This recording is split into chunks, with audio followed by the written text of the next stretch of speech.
क्या हाल है दोस्तों। आज हम क्लास 10th का जो मैंने मॉडल पेपर डाला था अपनी यूट्यूब चैनल पर, उसमें आज मैं आपको उसके जो 1 से लेकर 20 तक क्वेश्चन है उसका सॉल्यूशन कराऊंगा।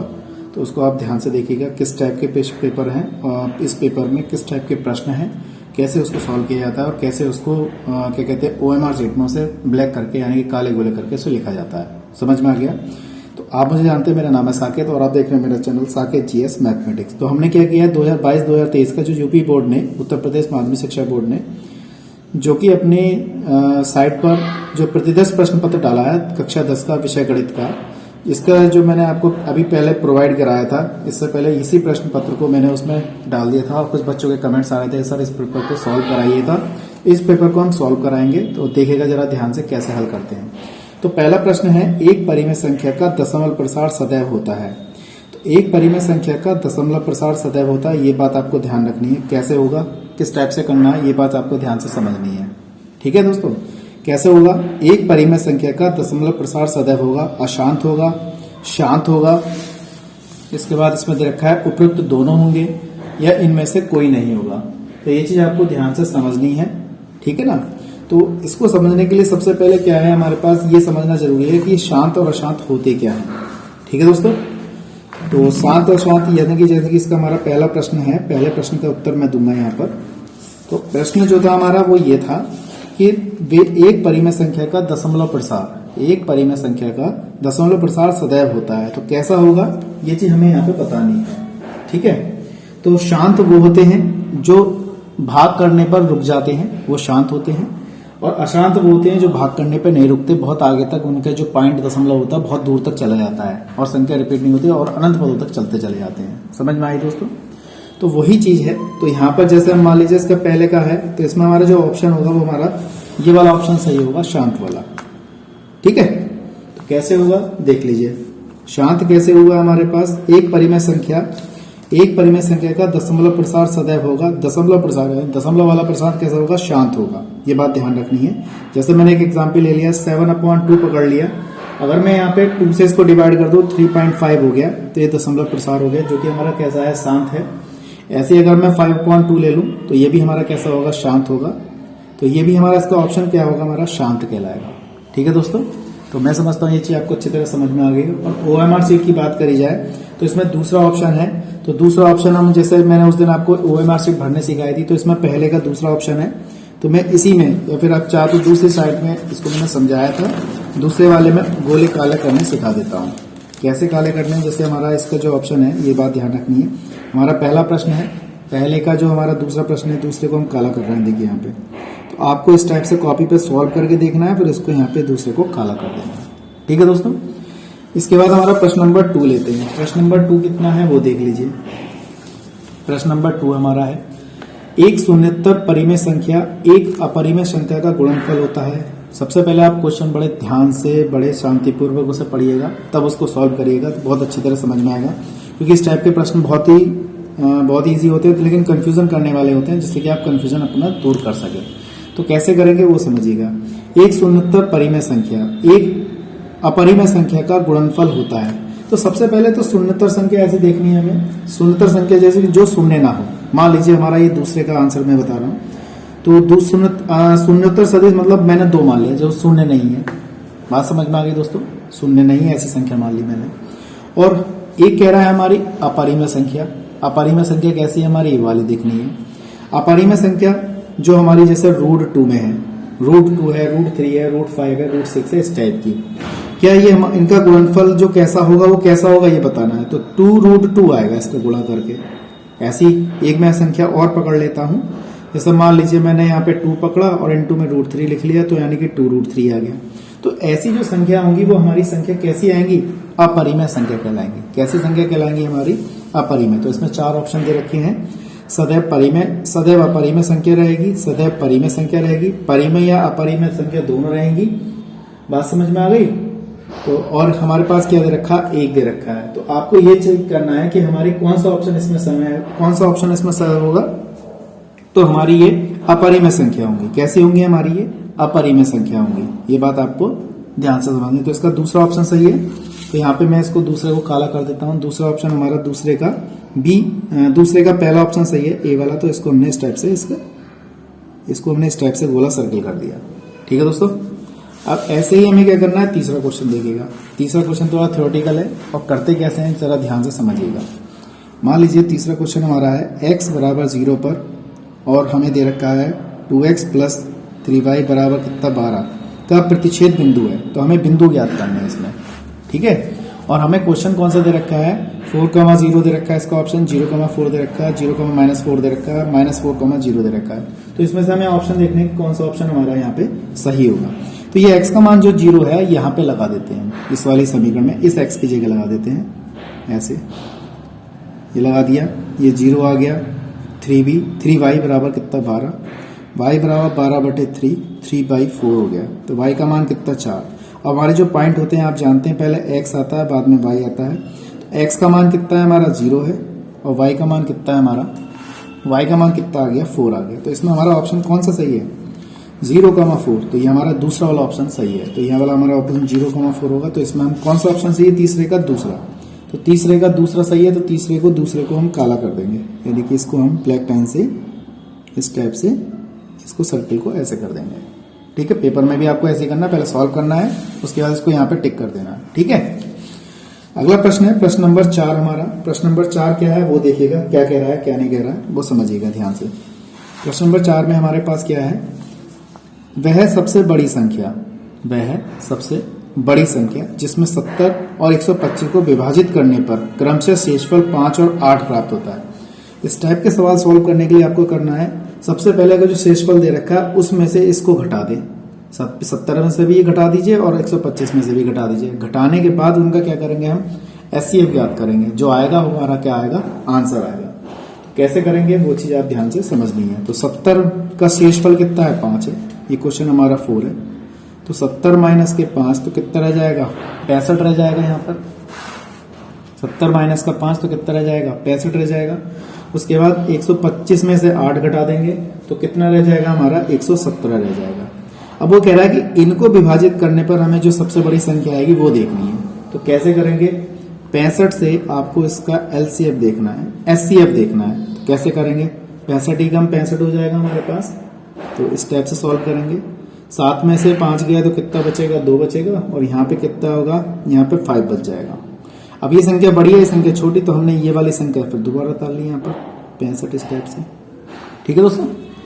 अब हम क्या कर रहे हैं, 52 में से ये घटाएंगे, 52 ही कम 52 चला जाएगा इस टाइप से। 5 में से 2 गया तो 3 बचेगा, 6 में से ये गया तो हमारा ये आ गया। और हमने यहाँ पे 52 उतार लिया। अब 13 से इसको डिवाइड कर दीजिए तो 13 चौका कितने होंगे हमारे, 52 होंगे। और ये हमारा क्या आ गया, इस टाइप से 0 आ गया। तो यहाँ पर हमारे इस संख्या से ये हमारा ऑप्शन कट गया हमारा 52। तो हमारे पास ये एचसीएफ आ गया। एचसीएफ कितना आ गया हमारा, मासा जो आ गया वो कितना आ गया, 13 आ गया। तो इसमें ऑप्शन हमारा कौन सा सही होगा, यानी कि पहला ऑप्शन सही होगा 13। तो इसमें चौथे का पहला ऑप्शन हमारा है, चौथे का पहला ऑप्शन है। तो यहाँ पे इसको चौथे का पहले ऑप्शन को काला कर देंगे हम इस टाइप से। तो बोर्ड एग्जाम में आपको बिल्कुल सेम ऐसे ही करना है, ये बात ध्यान रखनी है। ठीक है दोस्तों। अब हम क्वेश्चन नंबर 5 पे करते हैं। क्वेश्चन नंबर 5 हमारा क्या दे रखा है, ये दे रखा है। क्वेश्चन नंबर 5 को हल करेंगे, समझिएगा जरा ध्यान से। क्वेश्चन नंबर 5 क्या है हमारा, क्वेश्चन नंबर 5 है, देख लीजिए, 2x प्लस ay बराबर 1 और 3x माइनस 5y बराबर 7 का कोई भी हल नहीं होगा यदि a का मान है। तो कोई भी नहीं हल होगा तो इसका मतलब एक कंडीशन मैंने आपको बताई थी, a1 बराबर b1 बराबर a1 अपॉन a2 बराबर b1 अपॉन b2 बराबर c1 अपॉन c2, ये कंडीशन होती है। लेकिन हमारी 3 कंडीशन थी इसमें। तो 3 कंडीशन में हमारी सबसे पहली कंडीशन थी ये वाली, ठीक है। दूसरी कंडीशन थी हमारी a1 अपॉन a2 बराबर b1 अपॉन b2 बराबर c1 अपॉन c2। तीसरी कंडीशन थी हमारी a1 अपॉन a2 बराबर b1 अपॉन b2 बराबर c1 अपॉन c2 नहीं है, ये वाली कंडीशन थी। अब इसमें अगर कोई भी हल नहीं है तो हमारे पास जो कंडीशन आएगी, कोई भी हल नहीं होने की जो कंडीशन होती है वो ये वाली होती है तीसरी। ये जो कंडीशन होती है प्रतिच्छेदित करते बिंदु हैं, केवल एक हल होगा, ये वाली कंडीशन लगाई जाती है। इसमें ये रेखा कैसी होती है, संपाती होती है और अनेक हल होने की कंडीशन होती है ये वाली अनेक हल होने की कंडीशन होती है, और ये वाली जो होती है हमारी, इसका कोई हल नहीं होने की कंडीशन होती है। तो हम यहाँ पे ये वाली कंडीशन लगाएंगे जब हमारे पास दो समीकरण दे रखे होंगे इस टाइप से, जब हमारे पास दो समीकरण दे रखे हैं इस टाइप से। तो हमारे पास क्या दे रखी है समीकरण, देखिएगा जरा, ax देख लीजिए कितना दे रखा है, ये दे रखा है हमारा 2x प्लस का ay प्लस बराबर कितना 1 दे रखा है, 3x माइनस के 5y बराबर कितना 7 दे रखा है। अब समीकरण की हम क्या कर लें, तुलना कर लें। इसमें सवाल समझ में आ गया आपको, ये वाला इस टाइप से हल करना है। तो a1 का मान यहाँ पे देखा जाए तो हमारा 2 है, ठीक है दोस्तों, a1 का मान 2 आ गया, b1 का मान b1 का मान कितना a आ गया, और c1 का मान माइनस का 1 आ गया, ठीक है। दूसरी समीकरण की तुलना करेंगे, a2 का मान 3 आ गया, b2 का मान -5 आ गया, c2 का मान -7 आ गया। तो हमें ये वाली कंडीशन लगानी है। तो कितना हो जाएगा, a1 अपॉन a2 बराबर b1 अपॉन b2। यहाँ से a का मान ज्ञात करना है। तो a1 की जगह तो हमने 2 लगा दिया, a2 की जगह हमने 3 लगा दिया, b1 की जगह पे हमने a लगा दिया, और b2 की जगह -5 लगा दिया, ठीक है दोस्तों। क्रॉस मल्टीपल कर लेंगे इसकी इससे, 10 बराबर कितना आ गया 3 है, a बराबर माइनस के 10 अपॉन 3। तो ये हमारा क्या आ गया, इसका आंसर आ गया। तो मैं समझता हूँ ये आपको अच्छी तरह समझ में आ गया होगा। तो इसमें हमारा ऑप्शन कौन सा सही है, माइनस का 3 अपॉन 10, देखिए माइनस के 10 अपॉन 3 है, माइनस के 10 अपॉन 3 हमारा ये ऑप्शन इसका सही है। तो इसको कौन सा ऑप्शन सही है, 5वें का तीसरा ऑप्शन सही है। तो हमने 5वें का तीसरा ऑप्शन सही है, यानी कि ए बी सी वाले को हम इसको ऐसे सर्कल कर देंगे, ठीक है। तो मैं समझता हूँ ये चीज अच्छी तरह समझ में आ रही होगी आपको। अगर कोई दिक्कत है तो मुझे कमेंट बॉक्स में बताइएगा। अगला है क्वेश्चन नंबर 6। क्वेश्चन नंबर 6 क्या कह रहा है, द्विघात समीकरण इतने के बारे में निम्न कथनों पर विचार कीजिए। दिए गए समीकरण का विभक्तर 0 से कम है, यह हमें देखना है। जो हमारा विभक्तर है वो 0 से क्या है, कम है। दूसरा है, समीकरण के कोई मूल वास्तविक नहीं है, ये चीज आपको देखनी है, कोई मूल वास्तविक नहीं है, ठीक है। और तीसरा है, समीकरण का विभक्तर 0 है, समीकरण के मूल वास्तविक हैं। तो हमें इन चारों ऑप्शनों में से इसके बारे में बताना है। सबसे पहले हमें ये देखना पड़ेगा कि इसका विभक्तर है क्या। तो विभक्तर ज्ञात करने के लिए हम क्या करेंगे, हमें ये चीज देखनी है कि विभक्तर हम ज्ञात कैसे करेंगे, ठीक है दोस्तों। तो इसमें ऑप्शन हमारा कौन सा सही होगा, वो चीज हमें ध्यान से समझनी है। तो मैं यहाँ पे लिख देता हूँ इसको। क्वेश्चन नंबर हमारा जो 5 है, मतलब 6 है, तो ये है 2x² माइनस का 4x प्लस का 3 बराबर 0। तो पहले हम विभक्तर ज्ञात कर रहे हैं, क्योंकि कह रहा है विभक्तर 0 से कम है, मूल वास्तविक नहीं है, समीकरण का विभक्तर 0 है या समीकरण के मूल वास्तविक है, ये बताना है। तो सबसे पहले हम इसकी समीकरण की तुलना कर लें, ax² plus bx plus c बराबर 0 से तुलना करेंगे हम इसकी, ठीक है। a का मान कितना 2 हो जाएगा, b का मान -4 हो जाएगा, c का मान 3 हो जाएगा, ठीक है दोस्तों। अब a का मान, अब विभक्तर का फार्मूला होता है d बराबर b² माइनस का 4ac। अब इसकी हमारी 3 कंडीशन मैंने लिखवाई थी आपको, अगर याद हो तो। एक तो था d बड़ा है 0 से, एक है d बराबर 0 से, एक है d छोटा है 0 से। d बड़ा है 0 तो मूल वास्तविक होंगे, मैंने बताया था। और हमारे कैसे होंगे, यहाँ पर d बराबर 0 है तो मूल वास्तविक बराबर और समान होंगे। और हमारा लेस देन के लिए मैंने बताया था मूल अवास्तविक होंगे, काल्पनिक होंगे और वास्तविक नहीं होंगे, मैंने ये बताया था। तो इसमें देखना है तीनों में कौन सी कंडीशन हमारी बैठती है। तो देखिए, मैंने b² का मान मैंने लगाया है यहाँ पर, b² का मान -4 का स्क्वायर 4 इंटू a का मान कितना है यहाँ पे हमारा 2 है, और c का मान हमारा 3 है। तो d बराबर हमारे पास कितना आ गया, ये 16 माइनस के 4 दूनी 8 24 हो जाएगा। d बराबर -8 आ गया, तो ये -8 आया। तो इसमें से चारों में से ऑप्शन कौन सा हमारा सही है, वो चीज देखनी है, ठीक है दोस्तों। ऑप्शन में हमारा दिए गए समीकरण का विभक्तर 0 से कम है। देखिए 0 से कम है, क्या 0 से कम आ रहा है, ठीक है। अभी देखते हैं आगे। समीकरण के कोई मूल वास्तविक नहीं है, क्या कोई मूल वास्तविक नहीं है, तो ये बताना है। देखिए इसमें मूल वास्तविक नहीं है, तो ये कंडीशन आ रही है हमारी, ये वाली आ रही है। 0 से भी कम है और वास्तविक भी नहीं है। समीकरण का विभक्तर 0 है, क्या 0 आया है, ये 0 आ रहा है, 0 भी नहीं आ रहा है। समीकरण के मूल वास्तविक है, तो वास्तविक कंडीशन हमारी ये होती है। तो ये वाला हमारा ऑप्शन सही बैठ रहा है। यानी कि इसमें हमारा अगर देखा जाए, ये कह रहा है मूल वास्तविक नहीं है और 0 से कम है, तो हमारे दिए गए समीकरण का विभक्तर जो 0 से कम है, इसमें हमारे दोनों ऑप्शन होंगे, ये वाला भी ऑप्शन होगा, ये वाला भी ऑप्शन होगा। तो यहाँ पे d बराबर -8, तो इसमें हमारे दोनों ऑप्शन होंगे, तो इसमें आपको कॉमन नंबर मिलेगा। ये बात आपको ध्यान से समझनी है, ठीक है दोस्तों। ऐसे क्वेश्चन नंबर हमारा था इसमें। अच्छा, इसमें आगे भी दे रखा है, इसमें आगे भी दे रखा है, इसमें देखिए इसमें ये दिया था इस टाइप से कि कौन से ऑप्शन है, तो इसमें हमें ये भी दे रखा है। देखिए क्वेश्चन ये है पूरा, मैं समझता हूँ आपको दिखाई दे रहा होगा। ऐसे ये समीकरण दे रखा, दिए गए समीकरण का एक मूल विभक्ता शून्य से कम है और समीकरण के मूल दोनों सही है हमारे, तो ए और बी, यानी कि पहला ऑप्शन सही है हमारा ए और बी का, यानी कि छठे का पहला ऑप्शन सही है इसका। बात समझ में आ गई दोस्तों, ए और बी दोनों दे रखे हैं। तो इसमें हमारा जो आंसर आएगा छठे का पहला सही है, तो छठे के पहले को हम क्या कर देंगे, डार्क कर देंगे इस टाइप से। आया समझ में दोस्तों, ये आ गया। इसी क्रम में अगला क्वेश्चन नंबर हम 7 कराते हैं। देखिएगा बहुत ही अच्छा प्रश्न है ये भी। कह रहा है AOBC एक आयत है, तो बना लेते हैं एक आयत। कैसा आयत होगा हमारा, देख लीजिए आयत कैसा होगा। ठीक है, तो हमारा कह देते हैं AOBC एक आयत है, बना लेते हैं अभी, जिसके तीनों शीर्ष इस पे एक विकर्ण है, इसका एक विकर्ण है, जिसके 3 शीर्ष दे रखे हैं और इसका एक विकर्ण है। तो वो कह रहा है इसका विकर्ण क्या होगा, विकर्ण की माप बतानी है हमें कितनी होगी। ठीक है दोस्तों, तो कैसे करते हैं, हमने क्या किया, क्वेश्चन नंबर हमारा ये 7 है, तो 7 को हल कर लेते हैं। कैसे करते हैं देखिए जरा, इस टाइप से हमारा ये प्रश्न दे रखा है और इसको मैं यहाँ पे हल कर देता हूँ। तो सबसे पहले हम एक आयत बना लेते हैं इस टाइप से। हमने एक आयत बना लिया है यहाँ पर, और क्वेश्चन हमारा ये दे रखा है AOB, तो A यहाँ पे OBC।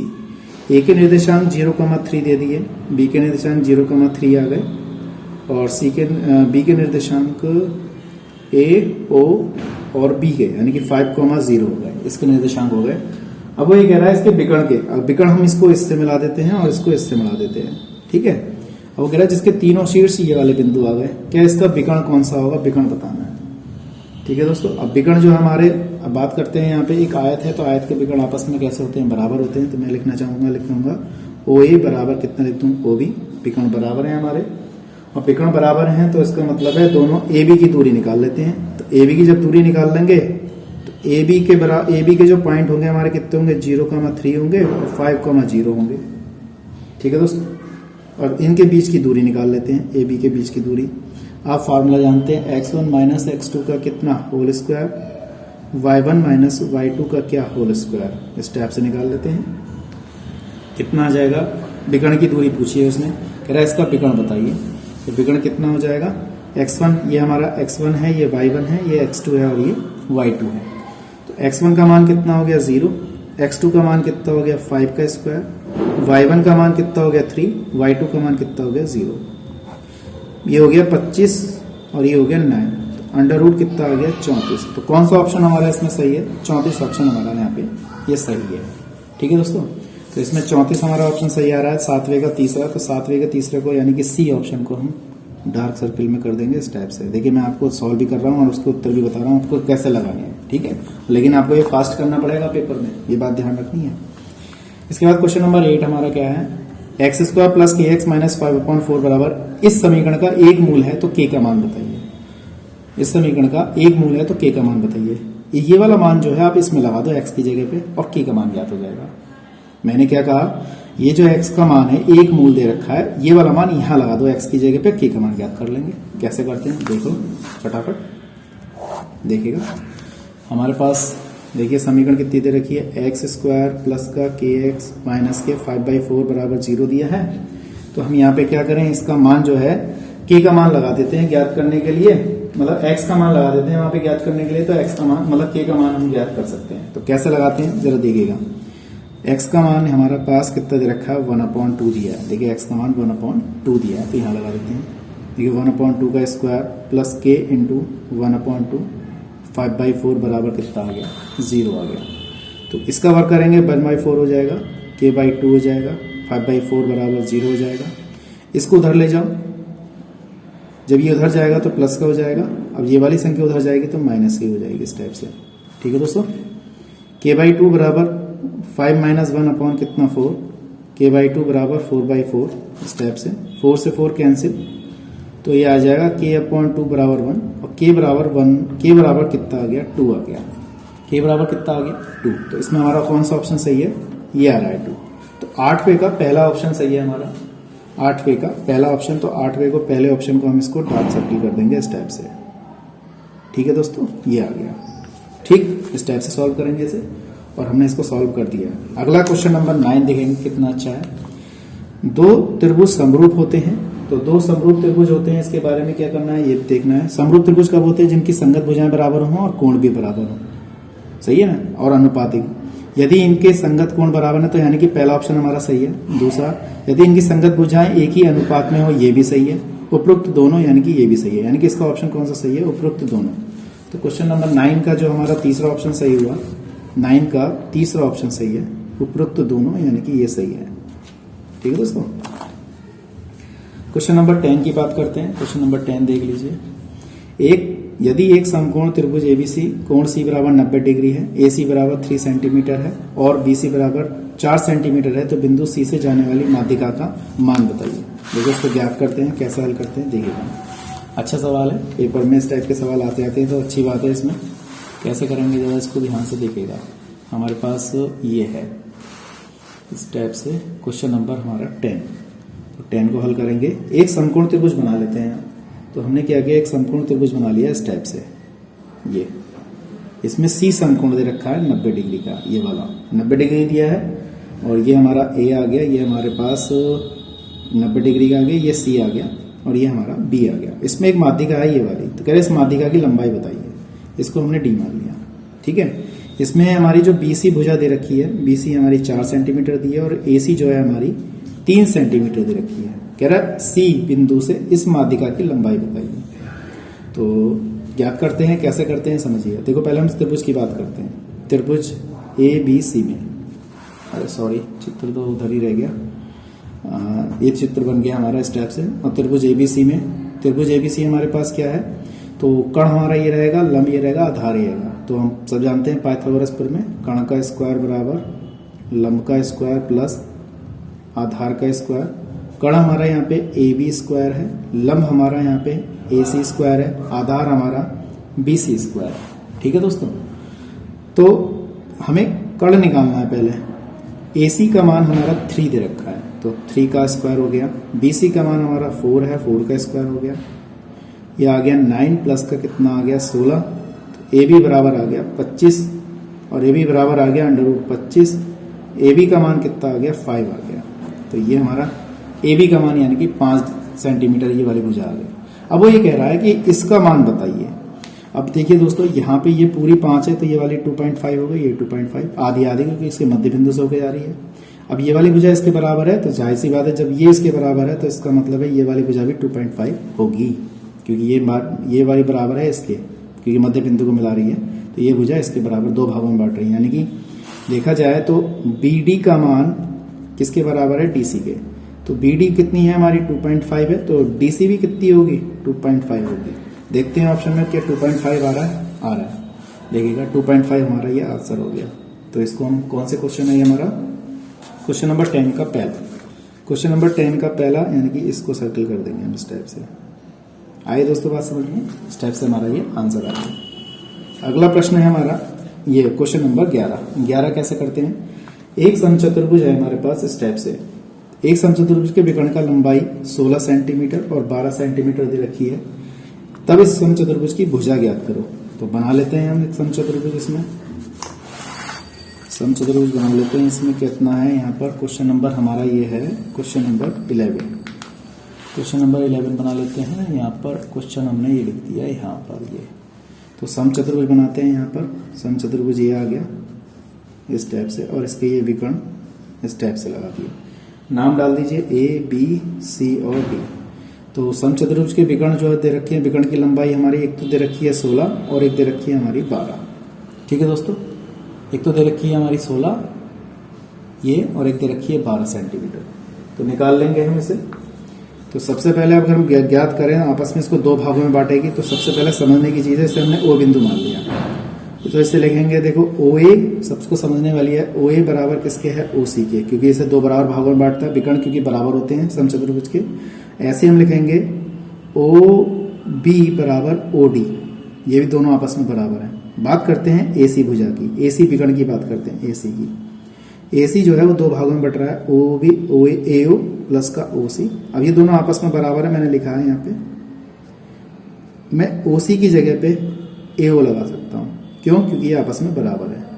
ये आ गया 2OA, यानी कि AC भुजा चाहिए मुझे। AC का मान दे रखा है, AC का मान कितना है मेरे पास? 12 है। अगर मैं इसको निकालूं तो 2AO आ जाएगा। तो 12/2 AO, 2 × 12, तो 6 बराबर कितना आ गई? ये AO का भुजा कितनी आ गई हमारी? 12। इसी क्रम से अगर हम दूसरा निकालें, इस वाले इसकी बात करें BD विकर्ण की, तो BD को पकड़ लिया। BD को मैंने लिखा BO प्लस का OD, ये भी आपस में बराबर है। तो BD बराबर OB प्लस का OB, OD की जगह मैंने OB लगा दिया। तो BD बराबर 2OB हो जाएगा। BD का मान हमें दिया है, BD का मान कितना दिया है यहाँ पे? 16। 2 ये आ गया, तो ये आ गया 8। OB बराबर कितना आ गया? 8। अब देखिए ये वाली भुजा हमारी आ गई हमारी 6 और ये वाली आ गई हमारी भुजा कितनी? 8। अभी हमारा ट्रायंगल बन गया, ये वाला क्या बन गया? ये ट्रायंगल। अब वो कह रहा है ये वाली भुजा बताइए AB। तो त्रिभुज AOB में पाइथागोरस पे मैं लगा दूं, ठीक है। तो कितना हो जाएगा हमारे पास? देखिए 1 नंबर में कितने बड़े बड़े सवाल दिए हैं, तो इसको आपको प्रैक्टिस करनी पड़ेगी। तो इस वाले में इसको प्रैक्टिस कर लो, ध्यान से एकदम प्रैक्टिस करनी है। तो यहाँ हो जाएगा AB² कण हो जाएगा हमारा, OA² और OB² हो जाएगा। AB का मान हमें ज्ञात करना है। OA का मान हमारे पास कितना है? 6 का स्क्वायर और इसमें है 8 का स्क्वायर। AB बराबर 6 का वर्ग 36, 8 का वर्ग 64 हो जाएगा, ठीक है दोस्तों। तो AB² बराबर कितना आ गया? 100। AB बराबर √100 और AB बराबर कितना आ गया? 10 सेंटीमीटर। यानी कि हमारी ये वाली जो भुजा आ गई ये 10 सेंटीमीटर आ गई। तो इसमें हमारा कौन सा ऑप्शन सही है? इसमें हमारा ऑप्शन सही है ये वाला, दूसरा ऑप्शन सही है इसका। तो इसको हम काला कर देंगे, यहाँ पर दूसरे ऑप्शन को काला कर देंगे। क्वेश्चन नंबर 11 का क्वेश्चन नंबर 2 को सर्किल को काला करेंगे इस टाइप से, ठीक है दोस्तों। ये आ गया। इसके बाद हमारा क्वेश्चन नंबर 12 त्रिभुजों के जो हमें भुजाएं दे रखी हैं वो 4:9 के अनुपात में है। इन त्रिभुज के क्षेत्रफल का अनुपात ज्ञात करो। तो इसका हमें अनुपात ज्ञात करना है। तो अनुपात ज्ञात करने के लिए हम क्या करेंगे? सबसे पहले इसके हमें क्षेत्रफल, मैं आपको एक त्रिभुज पहले बता देता हूँ। क्वेश्चन नंबर 12 है हमारा। तो 2 ट्रायंगल बना के दिखाता हूँ मैं आपको। ये हमारा A है, ये B है और ये C है, और ये ट्रायंगल हमारा P, ये Q और ये R हो गया। तो इसका जो हमने, जैसे कि वो कह रहा है क्षेत्रफल का अनुपात बताइए, तो एरिया त्रिभुज ABC, एरिया त्रिभुज PQR इस टाइप से दे रखा है। और इसकी जो भुजाओं का अनुपात होगा वो AB अपॉन ये वाली भुजा जो है वो इसके बराबर होगी PQ का होल स्क्वायर। ऐसे ही BC QR के बराबर होगी, तो इसका अनुपातिक होगा। ऐसे ही AC जो है वो PR के बराबर होगा, यानी कि AC/PR का होल स्क्वायर, इस टाइप से लिखा जाएगा। तो ये हमने त्रिभुज के अनुपातिक लिख लिया। और इसके आधार पर हमें क्या कर रखा है? उसने भुजा दे रखी है, यानी कि हमें तीनों भुजाएं, तो कोई सा भी अनुपात इसमें लगा सकते हैं। तो एरिया त्रिभुज ABC, area triangle PQR, AB का मान हमारे पास कितना दिया? 4/9 का स्क्वायर। ये सब भुजाएं आपस में बराबर है, तो कोई सी भुजा लगा सकते हैं। तो area triangle ABC, area triangle PQR बराबर है, यानी कि 16/81, ये देखना।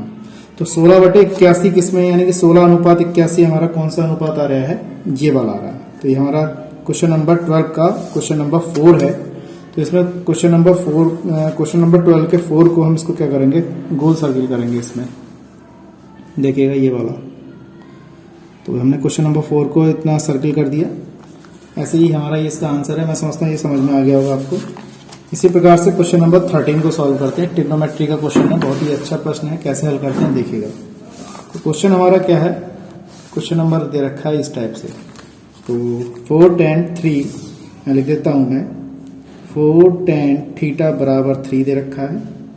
अब वो ये कह रहा है 4 sin थीटा माइनस के cos थीटा बटे में 4 sin थीटा प्लस के cos थीटा, इसका मान बताना है। और इन चारों ऑप्शनों में से हमारा कोई ना कोई मान होना चाहिए। तो कैसे करेंगे? तो सबसे पहले हमें क्या करना है? इस चीज की वैल्यू ज्ञात करनी। कैसे ज्ञात करनी है? तो यहाँ से आप चाहें तो कई तरीके से हो सकता है। आप यहाँ पे tan बना लो इससे कॉस को कॉमन निकाल के 10 बना लो, डायरेक्ट आंसर आ जाएगा। वरना आप क्या करना है, पाइथागोरस प्रमेय लगानी है यहाँ से। ये वो कितना हो जाएगा यहाँ पर, ये हो जाएगा tan थीटा बराबर 3/4 हो जाएगा। तो ये लंब होता है, ये आधार होता है, तो यह हमारी भुजा कितनी आ जाएगी, 5 आ जाएगी। ये तो आप जानते होंगे ABC से। तो AB स्क्वायर बराबर AC स्क्वायर प्लस का BC स्क्वायर हो जाएगा। AC का मान कितना है हमारे पास, 4 का स्क्वायर, और इसका मान कितना है, 3 का स्क्वायर। AB स्क्वायर ये हो गया 16/9 और AB स्क्वायर बना गया 25। तो AB बराबर √25 हो जाएगा। तो AB बराबर कितना आ गया हमारा, 5 आ गया। देखिए मैंने 5 निकाल दिया यहाँ पर। ठीक है दोस्तों, अब ये वाले जो सारे मान है यहाँ पे लगा दो। अब यहाँ से साइन की वैल्यू निकाल लेते हैं। साइन की वैल्यू कितनी आएगी, साइन थीटा बराबर लंब बटे कण होता है तो 3/5 हो गया। कॉस थीटा की वैल्यू निकाल लो यहाँ पे, आधार बटे कण यानी कि 4/5 हो जाएगा। इस टाइप से भी कर सकते हैं, या फिर आप यहाँ से कॉस निकाल के 10 बना के डायरेक्ट 10 की वैल्यू लगा दो, तब हो जाएगा। तब भी एक बात है आपको सॉल्व करना आना चाहिए, बस सबसे बड़ी बात ये है। साइन इतना आ गया। अब यहाँ पे मान लगाते, देखो साइन थीटा की वैल्यू 4 साइन थीटा, इसकी साइन थीटा की वैल्यू हमारे पास कितनी दे रखी है, यहाँ पे ये निकाली हमने 3/5 माइनस कॉस थीटा की वैल्यू है 4/5। ऐसे ही यहाँ पे 4 साइन थीटा की वैल्यू कितनी होगी, 3/5, कॉस थीटा की वैल्यू होगी 4/5 हो गई। तो 4 × 12/5 4/5 इस टाइप से लिखेंगे। 12/5 प्लस के 4/5। यहाँ पे आप एलसीएम ले लीजिए इस वाले पोर्शन में, तो कितना आ जाएगा 5 और ये बचेगा 8, और यहाँ पे हो जाएगा ये 16 अपॉन में कितना 5 से 5 कैंसिल हो गया, 8/16 यानी कि 1/2। तो ये वाला हमारा क्या है इसका आंसर। इसमें देखते हैं कौन सा ऑप्शन हमारा सही है। तो ऑप्शन हमारा ये वाला ऑप्शन सही है हमारा। ठीक है, अगर OMR सीट की बात करें तो इसमें हमारे 13वें का थर्ड पार्ट, तो 13वें का थर्ड पार्ट यानी कि ये वाला ऑप्शन हम इसको ब्लैक करेंगे यहाँ पर। तो मैं समझता हूँ ये चीज़ आपको अच्छी तरह समझ में आ गई होगी। इसी क्रम में हमारा क्वेश्चन नंबर 14 है। 14 बहुत ही अच्छा प्रश्न है, छोटा सा सवाल है लेकिन बहुत ही आसान है, बस आपको समझना है। क्या है, साइन 75/cos15 दे रखा है। तो साइन 75 और cos15 को क्या लिखेंगे यहाँ पे, देखिए साइन 75/cos15 इस टाइप से है। देखिए दे रखा है साइन 75/cos15। इसमें वैल्यू हमें देखनी कौन सी आएगी। तो देखें, किसी एक को चेंज कर लीजिए। आप जानते हैं साइन 90 माइनस थीटा क्या होता है, कॉस थीटा होता है, और कॉस 90 माइनस थीटा बराबर क्या होता है, साइन थीटा। किसी एक को चेंज कर लीजिए। यहाँ पे ये कंडीशन जो है वो ये वाली कंडीशन दे रखी है, तो आप इसकी जगह पे हम ऐसे लिख सकते हैं। तो यहाँ लिख सकते हैं कॉस 90 माइनस कितना आ गया, थीटा। इस टाइप से बात समझ में आ गई। तो थीटा की जगह यहाँ पे कितना दे रखा है, 75 दे रखा है, लेकिन 75 में से घटा के लिखेंगे तो 15 लिखेंगे। ठीक है दोस्तों, तो यहाँ पे एक चीज और, इसको साइन 75 को ही चेंज करेंगे। तो इसको साइन ऐसे रहने दो, इसमें चेंज करेंगे तो 90 माइनस का कितना हो जाएगा 15 अपॉन में cos 15। तो साइन 90 माइनस थीटा क्या हो जाएगा, cos थीटा। थीटा की जगह यहाँ पे 15 दे रखा है और cos 15 कैंसिल हो गया तो 1 आ गया। तो आपको ये फॉर्मूले याद होने चाहिए इस टाइप से। तो cos 15 का इसमें एक आंसर है। तो क्वेश्चन नंबर 14 का हमारा आंसर आएगा सेकंड। क्वेश्चन नंबर 14 का आंसर सेकंड होगा। तो इसको हम इसको ब्लैक ही कर देते हैं इस टाइप से। तो मैं समझता हूँ जो सवाल करा रहा हूँ आपको अच्छी तरह समझ में आ रहे होंगे। बहुत इजी क्वेश्चन है, लेकिन जो थोड़े से लेंथी हैं आपको करने प्रैक्टिस करनी पड़ेगी। बिना प्रैक्टिस के सवाल समझ में नहीं आएंगे आपके लिए, ये बात ध्यान रखनी है। ठीक है, इसके बाद क्वेश्चन नंबर हमारा है 15 क्वेश्चन क्या कह रहा है, ये कह रहा है यदि एक वृत्त का परिमाप वर्ग के परिमाप के बराबर है। वृत्त का परिमाप नहीं होता, वृत्त की परिधि होती है ये वाली। और ये कह रहा है वर्ग के परिमाप के बराबर है, यानी कि वर्ग ऐसा वर्ग जिसकी चारों भुजाएं क्या होंगी हमारी बराबर होंगी। इसको कैसे सॉल्व करना है ये चीज देखिएगा। तो वृत्त का जो परिमाप है वो वर्ग के परिमाप के बराबर होगा। ये हमारा वर्ग है और ये हमारा वृत्त है। तो ये देखिए हमारा इसका वृत्त का परिमाप वर्ग के परिमाप के क्या होगा, बराबर होगा। जो वृत्त का परिमाप होता है वो वृत्त की परिधि कहलाती है। वृत्त का परिमाप जो होता है वृत्त की परिधि। तो वृत्त की परिधि आप जानते हैं 2πr होती है, और वर्ग का परिमाप क्या होता है हमारा 4a होता है। तो यहां से हमने क्या किया, r बराबर 4a/2π, 2 दूनी 4 यानी कि 2a/π आ गया। यहाँ पे r की जहां पे जरूरत पड़ेगी तो यहाँ पर लगाएंगे। सवाल में क्या कह रहा है, तो उसके क्षेत्रफल का अनुपात बताइए।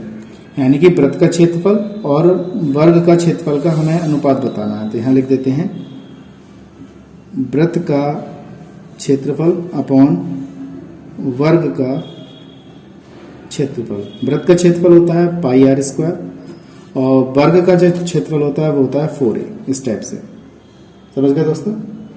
तो यहाँ पे हमने क्या किया, पाई आर स्क्वायर 4a, ए की वैल्यू यहां से निकाली है या फिर आपकी आर की वैल्यू निकली हुई है 4a नहीं ए स्क्वायर। वृत्त का क्षेत्रफल हमारा ए स्क्वायर होता है। यहां से ए की वैल्यू निकाल लो तो ये आ जाएगा पाई आर अपॉन में 2 बराबर ए की वैल्यू यहां से निकाल के, ये ए की वैल्यू यहां से निकाल ली हमने, यहां पे लगा देते हैं। तो पाई आर अपॉन 2 का होल स्क्वायर हो जाएगा। पाई आर स्क्वायर अपॉन में pi square R square by 2 यानी कि 4 हो जाएगा। इसे काट लेंगे, कितना कट जाएगा, पाई आर स्क्वायर अपॉन में 1 और 4 upon pi square R square, इस टाइप से लिखा जाएगा। ठीक है दोस्तों, अब इसे सॉल्व कर लेते हैं। देखिए आर स्क्वायर से आर स्क्वायर कैंसिल होगा, एक पाई से पाई कैंसिल हुआ, तो हमारे पास क्या बचा, केवल क्या बचेगा, हमारे पास 4 अपॉन पाई बचेगा। तो पाई का मान लगा दो 22/7, तो 4 इंटू 7 अपॉन 22 ऐसे आ गया। तो 7 अपॉन 11, ये हमारा 7 अपॉन नहीं 2 बचेगा, 7 दूनी 14, तो हमारा आंसर आएगा 14/11। ये आंसर आया हमारा 14/11। तो ऑप्शन कौन सा आ गया हमारा इसमें, 14/11 ये। तो 15 का ये हमारा जो है सेकंड आंसर सही है। तो इसको हम OMR सीट पे ब्लैक कर देते हैं। तो 15वें का हमारा सेकंड ऑप्शन है, यानी कि ये वाला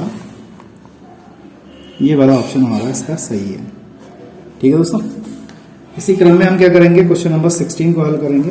16 भी बहुत आसान है। ये दे रखा है 2 गोले के आयतनों का अनुपात, इसमें गोले के आयतन का अनुपात दे रखा है। देखिए 16 क्वेश्चन, देखिए एक ही नंबर के कितने बड़े बड़े दे रखे हैं। जब तक आप सॉल्व नहीं करेंगे तब तक इसको सॉल्व नहीं कर सकते, प्रैक्टिस नहीं करेंगे सॉल्व नहीं कर सकते। तो 2 गोलों का अनुपात जो दे रखा है वो कितना दिया है हमें देखिए 2 गोलों का अनुपात हमें इतना दिया है। तो यहाँ पे दिया अनुपात आयतनों का अनुपात, तो यहाँ लिख देते हैं गोलों का अनुपात, इसको मैंने V1, इसको मैंने V1 अनुपात V2 मान लिया। कितना दे रखा है, 64/24 दे रखा है, यानी 64/27 दे रखा है, 24 नहीं 27 दे रखा है, इस टाइप से। ठीक है दोस्तों, इस टाइप से दिया है। और इसके बाद अगर उसके पृष्ठीय क्षेत्रफलों का अनुपात बताइए, तो हम पहले क्या करें, यहाँ पे अनुपात निकाल लेते हैं। तो बेलन गोले का आयतन जो होता है हमारा, गोले का आयतन जो होता है वो होता है 4/3 पाई आर क्यूब होता है। ठीक है दोस्तों, 4/3 पाई आर क्यूब होता है। अब हमारे पास 2 गोले आयतन दे रखे हैं। तो पहले का आयतन हो गया 4/3 पाई R1 क्यूब, दूसरे का हो गया 4/3 पाई R2 क्यूब। और इसके बाद हमें क्या करना है, यहाँ पर इसको अनुपात समीकरण 1 मान लेते हैं, समीकरण 2 मान लेते हैं। तो V1 अपॉन V2 भाग कर लो, तो 4/3 पाई R1 क्यूब, 4/3 पाई R2 क्यूब, ये कैंसिल हो जाएंगे। R1 cube upon R2 cube है, और जबकि V1 अपॉन V2 का अनुपात हमें दे रखा है कितना, 64/27। R1 अपॉन R2 की घात अगर मैं ऐसे लिख दूं तो कोई दिक्कत नहीं है, क्योंकि दूसरी तरफ जाके वो घनमूल की तरह बन जाएगा। तो R1 अपॉन R2 घनमूल में इस टाइप से 64/27 हो जाता है। ठीक है, तो R1/R2 हो जाएगा हमारा 4 अपॉन यहाँ पे हो जाएगा 3। तो R1 अपॉन R2 का अनुपात कितना आ गया, 4/3 आ गया। अब वो क्या कह रहा है, उनके पृष्ठीय क्षेत्रफलों का अनुपात बताओ। तो गोलों का पृष्ठीय क्षेत्रफल कितना होता है, यहां कर देता हूं, यहां लिख देंगे गोलों का पृष्ठीय क्षेत्रफल। इसको C1 और C2 पूछ रहा है। तो C1 का जो मान होता है हमारे पास वो कितना होगा, यह होगा 4 पाई R1 स्क्वायर, दोनों के लिए मान लिया 4 पाई R2 स्क्वायर। तो 4 पाई से 4 पाई हमारा कैंसिल हो गया। R1 square upon R2 square, यानी कि R1 R2 का मान कितना है, 4/3 का स्क्वायर, यानी कि 16/9, यानी कि 16:9। तो हमारा आंसर क्या आ गया, 16:9 हो गया। ये वाला ऑप्शन हमारा इसका सही है। अगर OMR सीट की बात की जाए तो OMR सीट में हमारा ये 16वें क्वेश्चन का चौथा ऑप्शन सही है। तो इसको हम चौथे को ऐसे ब्लैक ही कर देंगे। यहाँ पे मेरे पास मेरा पेन खत्म हो गया ब्लू, तो मैंने रेड पेन यूज़ कर दिया, तो आपको घबराने की ज़रूरत नहीं है, ठीक है, इस टाइप से। तो ये हमारा क्वेश्चन नंबर 16 हो गया। और 17 की बात करते हैं यहाँ पर। देखिए बहुत मेहनत से क्वेश्चन मिलेंगे आपको, बहुत मेहनत करनी पड़ेगी आपकी, बहुत ज़्यादा मेहनत। क्वेश्चन नंबर 17 हमारा क्या है? क्वेश्चन नंबर 1 से 10 तक, 1 से कह रहा है 10 तक धनात्मक विषम संख्या का समांतर माध्य बताइए। तो हम जानते हैं कि समांतर माध्य जो हमारा होता है उसको हमें x बार से दर्शाते हैं। किससे दर्शाते हैं? x बार से दर्शाते हैं। तो हमारी जो सबसे पहले बात करते हैं विषम संख्या, ऐसी संख्या विषम संख्या होती हैं जो 2 से नहीं कटती। तो 1 से 10 तक की विषम संख्या, 1 से 10 तक की विषम संख्या हमारी हो जाएगी 1, 3, 5, 7 और 9। ये हमारी विषम संख्या आ गई 1 से 10 तक। तो हमारा फॉर्मूला होता है समांतर माध्य बराबर पदों का योग बटे पदों की संख्या। ऐसे याद होना चाहिए आपको। इसके बाद समांतर माध्य को हम x बार से दर्शाते हैं और शॉर्ट में इसका फॉर्मूला होता है सिग्मा। ये सिग्मा है या समेशन बोल सकते हैं, और सिग्मा x अपॉन n। तो x बार बराबर, इसका मतलब है पदों की संख्या का योग, यानी कि हमारी जो पद दे रखे इनका योग, यानी कि 1 + 3 + 5 + 7 + 9 बटे में पद कितने हैं? n का मतलब है पदों की संख्या, यानी गिन लो 1, 2, 3, 4, 5। तो 5 लिख दिया हमने। बात समझ में आ गई? तो x बराबर इन सभी पदों को जोड़ के जो आएगा वो कितना आ रहा है? 25/5, 5 पंजे 25। तो x बराबर कितना आ गया? 5। यानी कि इसका जो ऑप्शन हमारा आएगा समांतर माध्य का, वो आएगा हमारे पास कितना आएगा? 5 आएगा। तो ये हमारा इसका ऑप्शन हो गया। और इसकी हम बात करें OMR सीट में क्वेश्चन नंबर 17 की, तो चौथा ऑप्शन हमारा इसका सही है। चौथा ऑप्शन इसका हमारा सही होगा इस टाइप से। ठीक है दोस्तों, अब बात करते हैं हम क्वेश्चन नंबर 18 की। माध्यिका को आलेखीय विधि द्वारा निम्न में से किससे प्राप्त किया था? बहुत ही इंपॉर्टेंट क्वेश्चन है, कई बार पूछा गया है।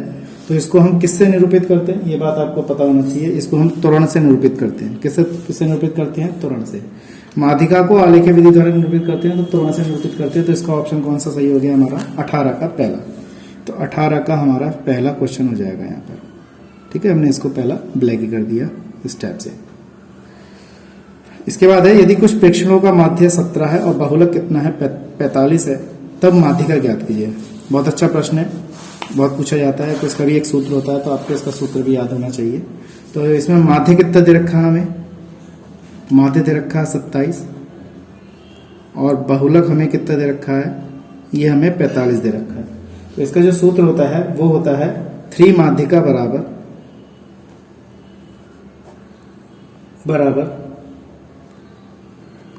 बहुलक प्लस 2 माध्य। इस टाइप से आपको याद रखना है। तो इसी टाइप से हम सॉल्व कर सकते हैं इसे। ठीक है दोस्तों, तो 3 माध्यिका। अब सवाल में क्या कह रहा है? कह रहा है माध्य दे रखा है, बहुलक दे रखा है, माध्यिका ज्ञात करा। तो हमारा फॉर्मूला हमारे पास है 3 माध्यिका बराबर बहुलक प्लस का 2 माध्य है। तो माध्यिका ज्ञात कर लेंगे हम इसकी। बहुलक हमें कितना दिया है? 45 दिया है, प्लस 2 गुणा माध्य कितना दिया है? 27 दिया है। बस सॉल्व कर लेते हैं इसे। 3 माध्यिका को मैंने m से दर्शा दिया, 45 प्लस 27 दूनी 54। 3 माध्यिका बराबर 45 और प्लस 54 कितने हो जाएंगे? 94। और बट्टे में हमारा आ जाएगा माध्यिका बराबर 94/3। 3 इससे काट देंगे तो हमारा ये लगभग 5, 4, 9, 8, 9 आएगा, 99 आएगा ये। तो 3 3 9 3 3 33 बार आ गया। तो माध्यिका कितनी आ गई? 33 आ गई। तो 33 हमारा ऑप्शन ये वाला सही है। तो 19 का क्वेश्चन नंबर हमारा सेकंड सही है इस टाइप से। अगला है हमारा क्वेश्चन नंबर 20 का क्वेश्चन बहुत अच्छा है। कह रहा है वर्गीकृत आंकड़ों की से अधिक प्रकार से और कम प्रकार के संचय बारंबारताओं का प्राप्त किया जाता है। तो बहुत ही आसान प्रश्न है। तो माध्यक से ज्ञात किया जाता है। किससे ज्ञात किया जाता है? माध्यक से। तो मैं इसको बता देता हूं। संचय बारंबारता में ऐसे ज्ञात करते हैं, जो हमारा कम वाला होता है वो नीचे से ऐसे जाता है, ठीक है, और अधिक वाला जो होता है ऊपर से नीचे ऐसे आता है। इसका जो पॉइंट होता है ये हमारा माध्यक होता है, माध्यक बिंदु कहलाता है। तो इसलिए हमारा यहाँ पे ऑप्शन कौन सा सही है? माध्यक सही है। तो 20वें का हमारा जो क्वेश्चन आया वो भी हमारा दूसरा ऑप्शन सही आया इसका। तो मैं समझता हूँ मैंने यहाँ पे 20 क्वेश्चन कराए आपके लिए, तो बहुत मेहनत करनी पड़ेगी क्योंकि बहुत हार्ड प्रश्न थे ये वाले, जो कि माध्यमिक शिक्षा बोर्ड ने इसको लॉन्च किया है।